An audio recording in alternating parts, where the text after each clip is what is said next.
வேலைக்கு போகிறவங்க, கொத்தனார், சித்தனார் இவங்களாம் வந்து நம்மகிட்ட வந்து சாப்பாடு வாங்கிட்டு போகிறாங்க. நம்ம இதுக்கு முன்னாடி வந்து பலச கடை வச்சுருந்தோம். ஒரு 6 மாதமாக வந்து இந்த சாப்பாடு கடை வந்து ஸ்டார்ட் பண்ணியிருக்கோம். ஆரம்பத்தில் வந்து குழம்பு கூட்டு மட்டும் தான் விற்றுட்டே இருந்தோம். அப்புறம் மக்கள் வந்து சாப்பாடு, வெரைட்டி ரைஸு இதெல்லாம் கேட்க போய் அப்படியே நம்ம எக்ஸ்டெண்ட் பண்ணி இப்போ வந்து வெரைட்டி ரைஸு, சாப்பாடு, குழம்பு, கூட்டு அப்படின்ட்டு எல்லாமே தனித்தனி ரேட்டில் விற்றுட்டே இருக்கோம்.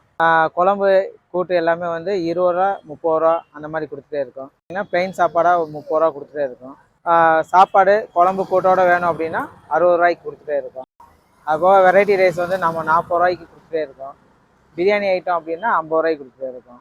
இதுதான் நம்ம கடையில் இருக்க அதிகபட்ச ரேட்டு. அதுபோக ஸ்பெஷல் ஐட்டமாக அந்த வடகறி, வாழைப்பூ பொரியல் இந்த மாதிரி ஐட்டம் போடும்போது அது வந்து 30 ரூபாய்க்கு நம்ம சேல்ஸ் பண்ணிகிட்டே இருக்கோம். இந்த ஏரியாவில் வந்து பார்த்தீங்க அப்படின்னா ஒரு 6 மாதமாக பிக்கப் பண்ணிவிட்டு இப்போதைக்கு ரன் பண்ணிட்டே இருக்கோம். நல்லபடியாக போய்ட்டு இருக்குது. டைமிங் பார்த்தீங்கன்னா மதியம் 12:30 மணிக்கு ஸ்டார்ட் பண்ணுவோம். ஒரு 3, 3:30க்கெலாம் வந்து முடிஞ்சிடும்.